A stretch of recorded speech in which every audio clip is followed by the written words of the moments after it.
Hi everyone, welcome to day 23 of Spellbinder's Crafty Advent Calendar. Today's reveal is a beautiful sentiment set. Although I've just used the scripty portion, there's also accompanying shadow dies.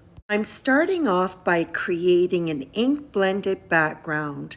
When I ink blend, I prefer to work on Bristol Smooth cardstock. As the name suggests, the cardstock is very smooth, making it easy to create blends between colors. I want to create an oval highlighted area in the center of the panel, which by the way is A2 sized, 4¼ inches by 5½ inches. After my first layer of ink has been applied and there's no more space for me to put my fingers, I do use a scrap piece of cardstock to avoid getting fingerprints on it. I'm working with Distress Oxide inks and these are very slow drying. When creating a bold blend, I do have a preference to use blender tools, but a lot of people are equally as comfortable with blender brushes. Find that there's no difference with the final result of the blend, but for me, I'm able to build up the intensity of color more quickly. I'm starting off on the perimeter of my panel with a deep purple called Villainous Potion. There's quite a few purple inks in the Distress Oxide inks family, but this one is my favorite. Next, I'm blending in Candied Apple. As the name suggests, this is a nice, clear, bright red. I like the combination of red and purple together. It is very striking. However, I find that of all the color combinations, I have to work a little bit harder to get a nice smooth blend between the two. So I patiently just go back and forth between the purple and the red until I'm satisfied with the result. And the very center of the panel is ripe persimmon, which adds a nice bright glow. A frame will be created using the Essential Ovals Nesting Die Set. I first choose a die that's going to fit over that red-orange area, and then I choose the next largest die and use a little bit of tape to hold the two together. This pair of dies will be used to cut matte gold cardstock. The oval die cut from the frame was used to cut today's Crafty Surprise, a beautiful sentiment set. Although there are shadow dies, I will just be using the scripty portion for this project. I'll be die cutting some elements from the Autumn Seal die set from this panel that is inked with Villainous Potion.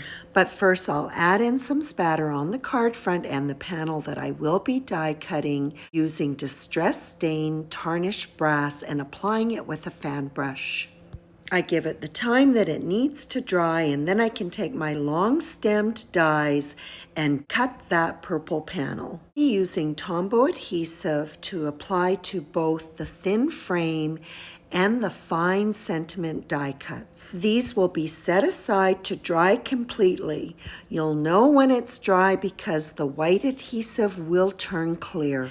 This is a really good adhesive to use for more delicate die cuts. When left to dry, the adhesive will be tacky. There will be no concerns about that adhesive oozing out from those finer die cuts onto the panel. When Tombow is left to dry, there is another positive feature. It is repositionable.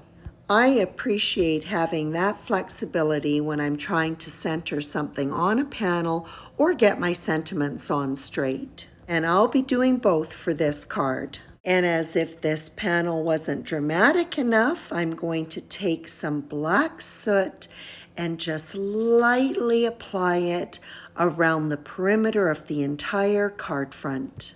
I'll also be applying ink to the elements. Continuing with black soot, I'll darken up those long stems, and then I'll add just a touch of ink around the edges of the leaves. The card front is adhered to an A2 size card base. The oval frame with its tacky adhesive is centered onto the card front. The arrangement of the foliage will be on the left-hand side of the oval. I love this die set. Each of the foliage pieces will either be oriented slightly to the right or to the left. This makes it very easy to build a natural looking arrangement. And I'll just leave that last die cut while I start positioning the sentiment. This is the beauty of the Tombow glue when it is left to dry completely. I can play around making sure that I've got my sentiment on straight.